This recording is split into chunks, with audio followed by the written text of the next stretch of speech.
నమస్తే, welcome to BRK. నేను పద్మ. ఈ రోజు మనతో పాటు ఉన్నారు డెంటల్ సర్జన్ కరణం సుధీర్ చౌదరి గారు. వారిని అడిగి అసలు డెంటల్కి సంబంధించి మనకున్న డౌట్స్ అని కూడా క్లారిఫై చేయించుకునే ప్రయత్నం అయితే చేద్దాం. నమస్తే అండి. నమస్తే అండి. చాలా మందికి పళ్ళ మధ్య గ్యాప్స్ వచ్చేస్తూ ఉంటాయి. సో ఎందువల్ల అలా వస్తాయి, దానికి ట్రీట్మెంట్ ఏంటి? I'm doctor Sudheer Chowdary, orthodontist and implant specialist, Ameerpet dental hospital, Ameerpet and Gachibowli. ఈ టీత్ మధ్య గ్యాప్స్ చిన్న ఏజ్లో వస్తాయండి, మిడిల్ ఏజ్లో వస్తాయి, ఓల్డ్ ఏజ్లో వస్తాయి. ప్రధానంగా వచ్చే కారణాలు జాస్ సైజు, చిన్నపిల్లల్లో వచ్చేటప్పుడు జాస్ సైజ్ ఎక్కువగా ఉండి టీత్ సైజ్ తక్కువగా ఉంటే అది అకామిడేట్ చేసుకోలేక గ్యాప్స్ ఉంటాయి. తర్వాత కొద్దిమంది పాల పళ్ళు తీర్చుకునేటప్పుడు పర్మనెంట్ పళ్ళు వచ్చే కంటే ముందే వెళ్ళిపోతాయి కొన్ని. అప్పుడు రాక కొద్దిగా డైరెక్షన్ మారి రొటేషన్ అయ్యి పైకి రావడం, ఇవన్నీ వచ్చి కూడా గ్యాప్స్ వస్తాయి. అయితే ఇంతకు ముందు రోజుల్లో ఇవన్నీ కరెక్ట్ చేయలేని ప్రాబ్లమ్స్ ఒక 40-50 ఇయర్స్ బ్యాక్. ఇప్పుడు 50 ఇయర్స్ ఏంటి, ఆల్మోస్ట్ 100 ఇయర్స్ నుంచి చేస్తున్నారు. ఇప్పుడు గ్యాప్స్ పిల్లల్లో ఎలాంటివి ఉన్నా కానీ అవి కరెక్ట్ చేసుకునేదానికి రకరకాల పద్ధతులు వచ్చాయి. తర్వాత మిడిల్ ఏజ్లో వచ్చి ఎక్కువ శాతం చిగుర్ల వ్యాధి వల్ల వస్తాయి. మనం చాలామంది ఎస్పెషలీ లేడీస్లో చూస్తుంటాం. ఒక ఏజ్ వరకు ఫేస్ చాలా అందంగా ఉంటుంది, చాలా బాగుంటారు. ఒక ఏజ్ పిల్లలు పుట్టిన తర్వాత, ప్రెగ్నెన్సీ అయిపోయిన తర్వాత ఒక 7-8 ఇయర్స్ 10 ఇయర్స్ తర్వాత చిన్నగా ముందు పళ్ళు ఎత్తు రావడం స్టార్ట్ అవుతాయి. అది 40-45కి వచ్చేసరికి బాగా పెరిగిపోతుంది. సో అది ఎందుకు వస్తుందంటే కింద చిగుర్ల ఇన్ఫెక్షన్ వచ్చి, ఆ చిగుర్ల ఇన్ఫెక్షన్ వల్ల పన్ను ఫౌండేషన్ వీక్ అయి ఆ పన్ను జారిపోయి హైట్ వచ్చేస్తుంది. అది వాళ్ళకి తెలియదు ఈ ప్రాబ్లం అని. ఇంక తెలియక రుద్ది వాటిని చిగుళ్ళు దాన్ని పళ్ళు నిల్వ చేస్తారు. దీనికి కూడా కరెక్ట్ చేసుకోవచ్చు. దీనికి కూడా రకరకాల సొల్యూషన్లు ఉన్నాయి, బెస్ట్ ట్రీట్మెంట్ ఆప్షన్స్ అవైలబుల్ ఉన్నాయి. నెక్స్ట్ ఓల్డ్ పీపుల్లో సేమ్ ప్రాబ్లమే, చిగుర్ల వ్యాధి. కొంత మిడిల్ ఏజ్ కాకుండా ఓల్డ్ పీపుల్లో వచ్చినప్పుడు చిగుర్ల ఇన్ఫెక్షన్ వల్ల పళ్ళు ఎత్తాయి, అవి ఎత్తు పెరుగుతూ వెళ్ళి సందులు వస్తాయి. సో వాటికి కూడా చిగుర్ల వ్యాధికి సంబంధించిన కరెక్షన్ చేసుకుని ఆ టీత్ను కూడా కరెక్ట్ చేసుకునే చాలా ట్రీట్మెంట్ ఆప్షన్స్ అవైలబుల్ ఉన్నాయి. అవి చాలా న్యాచురల్ కూడా ఉంటాయి. ఓకే, చాలా మంది బ్రష్ చేస్తూ కూడా చాలా గట్టిగా బ్రష్ చేసేస్తూ ఉంటారు. సో దానివల్ల ఎలాంటి ప్రాబ్లమ్స్ వస్తాయి? అసలు ఎక్కువగా బ్రష్ చేయడం వల్ల పళ్ళు పచ్చగా అవుతాయండి, ఎక్కువగా బ్రష్ చేస్తే. అయితే బ్రష్ ఎలా చేయాలంటే, మనం తలదూకునే దువ్వెన ఉంది కదా, ఆ దువ్వెని ఎలా క్లీన్ చేస్తాం, ఆ ఉండే బ్రిస్టిల్స్ వాటిని సేమ్ అదే విధంగా వర్టికల్ స్ట్రోక్స్ అంటే నిలువుగా పంటిని నిలువుగా 6-7 సార్లు ఒక్కొక్క పన్ను టచ్ చేస్తే సరిపోతుంది. మనం హారిజాంటల్ స్క్రబ్బింగ్ అంటే ఇలా మనం రుద్దడం, ఆ రుద్దితే ఏమి పోగపోగా పన్ను లాంగ్ రన్ లో ఎనామిల్ మొత్తం అరిగిపోయి పచ్చగా అవుతుంది.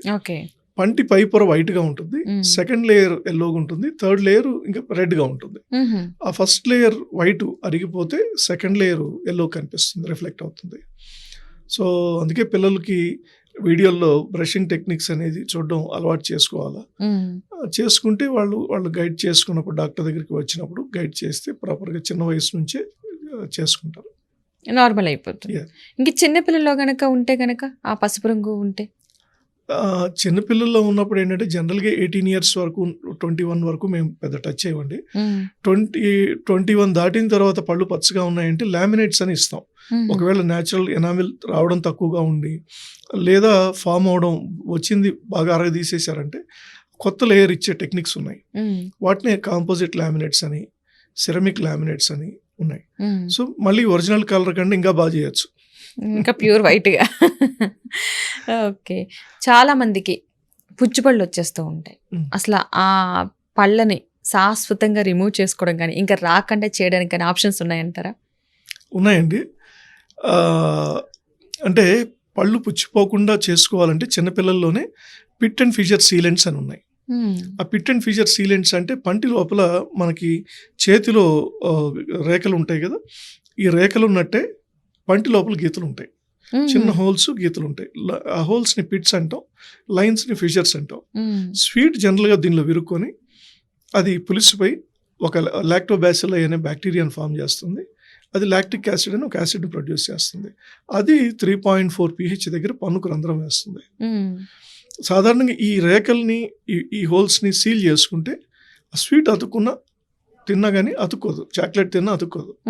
సో దాన్ని పిట్ అండ్ ఫిషర్ సీలెంట్ అంటాం. సో యుఎస్, యూరోప్లో అయితే ప్రతి పిల్లలకి ప్రతి ఒక్కరికి పిట్ అండ్ ఫీచర్ సీలెంట్ చేయించేస్తారు.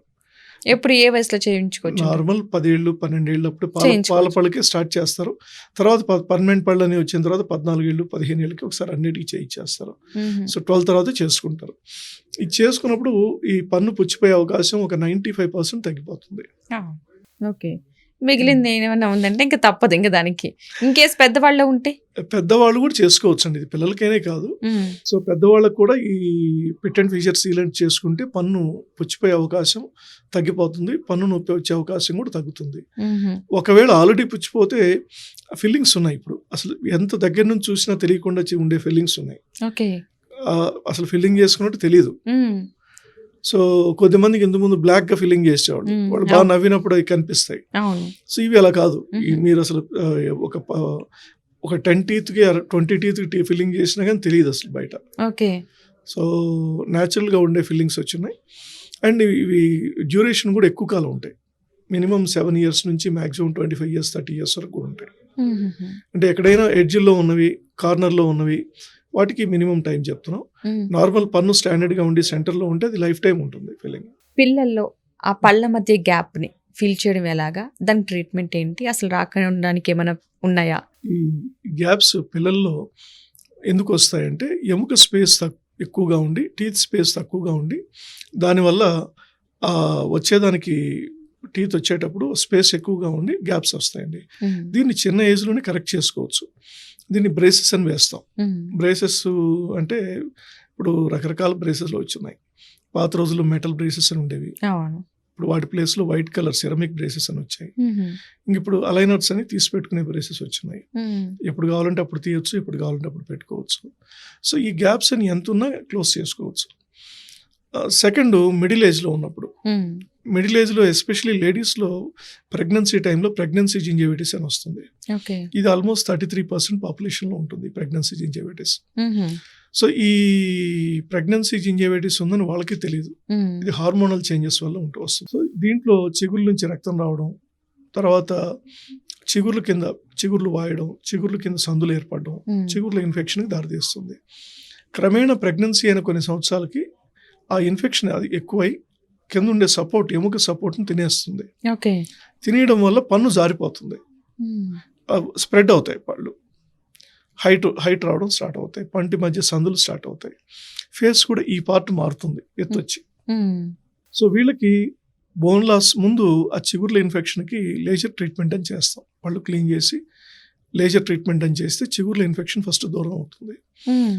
అది అయిన తర్వాత బోన్ లాస్ తక్కువగా ఉండి కింద ఫౌండేషన్ స్ట్రాంగ్గా ఉంటే అది తీసి పెట్టుకునే బ్రేసెస్ అలైనర్స్ ద్వారా దాన్ని సెట్ చేయొచ్చు. అంటే వాళ్ళు ఎప్పుడు కావాలంటే అప్పుడు తీసుకోవచ్చు, ఎప్పుడు కావాలంటే అప్పుడు పెట్టుకోవచ్చు. మ్మ్. లేదు కొద్దిమంది ఆ టీత్ను కూడా ఎల్లో చేసేస్తుంటారు, మ్మ్. ఆ టైంలో స్మెల్ కూడా వస్తుంది. ఓకే. ఇప్పుడు ఈ చిగుర్ల ఇన్ఫెక్షన్ ఉండే వాళ్ళకి మ్మ్. తెలియక రుద్ది పళ్ళు పచ్చగా చేస్తారు. మ్మ్. సో పన్ను కొంత పచ్చగా అయ్యి సందులు కూడా ఉన్న కేసెస్ ఏం చేస్తామంటే సిరమిక్ క్రౌన్స్ అని, జర్కోనియా క్రౌన్స్ అని ఇస్తాం. మ్మ్. అవి ఎంత దగ్గర నుంచి చూసినా తెలియదు. మ్మ్. ఆ పళ్ళ హైట్ని కూడా తగ్గిస్తాం, దాన్ని రూట్ కెనాల్ చేసి దాన్ని క్యాప్ ఇచ్చేస్తాం పర్మనెంట్గా. అది జనరల్గా బాగా మెయింటైన్ చేస్తే లైఫ్ టైం ఉంటుందండి, మంచి క్వాలిటీ హై క్వాలిటీ క్యాప్ వేసుకుంటే. మ్మ్. అయితే క్యాప్ వేసుకునేటప్పుడే కొంత తక్కువ కాస్ట్ అని కాంప్రమైజ్ అయ్యి చేసుకున్నవి మళ్ళీ 5 ఏళ్ళకో 10 ఏళ్ళకో ప్రాబ్లంలు వస్తాయి. మ్మ్. అలా కాకుండా once for life time guarantee ఉండే క్యాప్స్ ఉన్నాయి ఇప్పుడు. అండ్ టైం కూడా చెప్పిన స్కెడ్యూల్ ప్రకారం ఫాలో అయ్యి, తర్వాత ఇన్స్ట్రక్షన్ కూడా చిన్న ఇన్స్ట్రక్షన్లే, పెద్ద ఏం లేదు. మ్మ్. నైట్ టైం బ్రష్ చేయడం, తర్వాత ఫ్లాస్ అని, వాటర్ ఫ్లాస్ అని ఆ గ్యాప్స్ క్లీన్ చేసుకునే దానికి మ్మ్. చిన్న మెషిన్ ఇస్తాం, అది యూజ్ చేయడం. మ్మ్. తర్వాత ఇవి చేస్తే ఆ దీన్ని స్మైల్ డిజైనింగ్ ప్రక్రియ అంటాం. ఓకే. అంటే ఈ మిడిల్ ఏజ్లో పళ్ళు ఎత్తు వచ్చినప్పుడు దాన్ని కరెక్ట్ చేసేదాన్ని. అందరికీ ఉండదు, కొంతమందికి. లేడీస్లో ఎక్కువ ఉంటుందండి జెంట్స్ కంటే. సో జెంట్స్లో వస్తుంది కానీ 60 తర్వాత ఎక్కువ ఉంటుంది. ఓకే. సో అది కూడా మాట్లాడదామండి. సో ఈ వచ్చిన ప్రాబ్లం అసలు వాళ్ళు చేసుకున్నారని ఎవరికి తెలియదు. వాళ్ళ ఒరిజినల్ వాళ్ళు 18, 20, 22 అప్పుడు ఎలా ఉంటారో ఆల్మోస్ట్ అదే స్మైల్ వస్తుంది, ఇంకా బెటర్ వస్తుంది. మ్మ్. సో వాళ్ళ ఫేస్కి తగినట్టుగా, వాళ్ళకి స్కిన్ కలర్ తగినట్టుగా వస్తుంది. కొద్దిమందికి నాన్న ఫేస్ ఉంటుంది, అమ్మ టీత్ ఉంటాయి. లేదా అమ్మ ఫేస్ ఉంటుంది, నాన్న టీత్ ఉంటాయి. అవును. అవి కొద్దిమందికి మ్యాచ్ కావు వాళ్ళ ఫేస్కి. ప్లస్ అలాంటివి ఏమన్నా ఉన్నా కూడా దీంట్లో కరెక్ట్ అయిపోతాయి. ఈ గ్యాప్స్ కలర్తో పాటు ఓకే. పన్ను షేపు సైజు అన్నీ కరెక్ట్ చేస్తాం. సో ఇప్పుడు కంప్యూటర్ ఎయిడెడ్ డిజైన్ వచ్చింది. ఫేస్ తీసుకుని ఆటోమేటిక్గా ఏ షేప్ బాగుంటాయి, సో ఆ షేప్ డిజైన్ వస్తుంది. బాగా మంచి టెక్నాలజీ వచ్చినాయి ఇప్పుడు. అందరూ అందంగా నవ్వడం కోసం కొంతమందికి స్మైల్ బాగోదు అనుకునే వాళ్ళకి ఈ ట్రీట్మెంట్ అయితే చాలా బెస్ట్ ఉంటుంది. అండ్ జెంట్స్లో తీసుకుంటే జెంట్స్లో ఒక ఏజ్ తర్వాత వస్తుందండి, 60 తర్వాత వస్తుంది. వాళ్ళకు కూడా ఇదే ప్రాబ్లమే, కాకపోతే లేడీస్లో 35-40 అప్పుడు వచ్చేది, వీళ్ళకి 55-60 అప్పుడు వస్తుంది. సో వీళ్ళకి కూడా సేమ్ ముందు చిగుర్ల వ్యాధి కరెక్షన్ కోసం లేజర్ ట్రీట్మెంట్ చేసి తర్వాత ఎత్తుగుండే పళ్ళని రూట్ కెనాల్ చేసి దాన్ని షేప్ కరెక్ట్ చేసి లోపల తీసుకెళ్ళి దానిపైన క్యాప్లు ఇస్తాం. సో ఇవి క్యాప్లు జెర్కోనియా క్యాప్స్ అని ఉన్నాయి. ఆ జెర్కోనియాలో లైఫ్ టైమ్ గ్యారంటీ ఉండే క్యాప్స్ ఉన్నాయి. అవి చేసుకున్నప్పుడు ఇవి పర్మనెంట్గా ఉంటాయండి, లైఫ్ టైం ఉంటాయి. సో చిన్న చిన్న మెయింటెనెన్స్ ఇందాక నేను చెప్పినట్టు scaling, night time brushing, water floss use చేయడం ఇలాంటివి చేస్తే అవి జీవితకాలం అందుతాయి. లేడీస్లో 60+ తర్వాత కూడా చేంజెస్ వస్తాయి కదా? లేడీస్లో కూడా వస్తాయండి. సాధారణంగా ఫేస్ 3 రకాల ప్రపోర్షన్ తీసుకున్నప్పుడు ఇది అప్పర్ ఫేస్ అండి, ఓకే, ఇది మిడిల్ ఫేస్, ఇది లోయర్ ఫేస్. ఈ ఫేస్ మారదు, ఈ ఫేస్ మారదు. ఇది దగ్గరకు అవుతూ వస్తుంది లేదా ఇది ఎత్తు అవుతూ వస్తుంది. ఈ దగ్గరకు అవుతూ వచ్చినప్పుడు స్కిన్ లో తెలియకుండా రింకిల్స్ వచ్చేస్తాయి. అవి వాళ్ళకి ఫోటో తీసుకున్నప్పుడు క్లోజప్స్ లో బాగా తెలిసిపోతాయి. దీనికి కారణం ఏంటంటే టీత్ పోవడం, టీత్ అరిగిపోవడం, వీటన్నిటి వల్ల ఈ ఫేస్ తగ్గుతుంది. సో దీనికి కూడా కరెక్ట్ చేసుకోవచ్చు ఆ ఏజ్లో. ఎస్పెషలీ 55-60 ఉన్న వాళ్ళు అయితే చేసుకోవచ్చు. మిడిల్ ఏజ్లో కూడా 40-45-50లో ఎక్కువ కెమెరా ఫేస్ చేసేవాళ్ళు స్మైల్స్ అన్నీ ఎక్కువ కరెక్టెడ్ స్మైల్స్. అవును. సో ఎందుకంటే 70 mm స్క్రీన్ మీద చూసినప్పుడు చిన్న చిన్న ప్రాబ్లమ్స్ ఉన్నా బాగా హైలైటెడ్ కనిపిస్తాయి. అవును. సో అలాంటి కేసెస్ ఏంటంటే వాళ్ళు అవన్నీ వాళ్ళు కరెక్ట్ చేసుకొని అవి కూడా పర్మనెంట్గా ఉండేవి చేసుకుంటారు. అవైలబుల్ ఉన్నాయి ఇప్పుడు, టెక్నాలజీ బాగా పెరిగిందండి. అసలు ఇష్యూ ఫ్రెండ్లీ ఉండేవి అండ్ లైఫ్ టైం అవి జీవితకాలం అనేవి. తర్వాత 1 సెంటీమీటర్ దగ్గర నుంచి ఫోటో తీసినా కానీ తెలియదు అవి ఆర్టిఫిషియల్ అని, అంత న్యాచురల్గా ఉండేవి వచ్చున్నాయి ఇప్పుడు. ఓకే. ట్రీట్మెంట్ టైం ఎంత వరకు ఉంటుందని? సో సాధారణంగా ఇవి 4 to 5 daysలోనే అయిపోతుందండి మొత్తం ప్రాసెస్. ఒక 3 visits కానీ 4 visits కానీ ఉంటుంది మొత్తం ప్రాసెస్ అంతే. తర్వాత నార్మల్గా వాళ్ళు వర్క్ వాళ్ళు చేసుకోవచ్చు. ఈ 4 daysలో కూడా వాళ్ళు వర్క్ వాళ్ళు చేసుకోవచ్చు. ఫేస్ సంబంధించి చేంజెస్ అంటే ఇంకా 4-5 daysలో నార్మల్ అయిపోతుంది వాళ్ళు అనుకున్నంత వరకు. అంతే. రైట్ అండి. మంచి ఇన్ఫర్మేషన్ ఇచ్చారు. Thank you so much. Thank you.